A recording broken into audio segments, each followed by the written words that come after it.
Hello and welcome to the course on Python programming. In this course, we cover basics to advanced concept of Python. Let us begin our session by having an introduction to Python programming. Python is a high level and a object oriented language. Python was created by Guido von Rossum.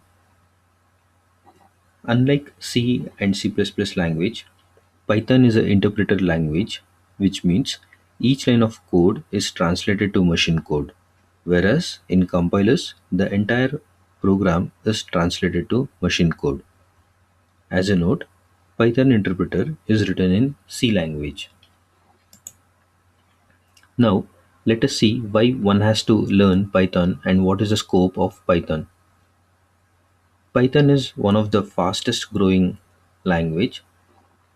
The Python has wide range of applications like data science, artificial intelligence, web technologies development, embedded applications, machine learning, database application, networking, and many more.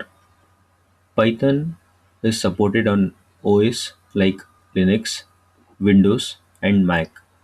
And as a note, in this tutorial, we use Linux as our platform to run Python programs. User can run programs on Windows as well. Thank you.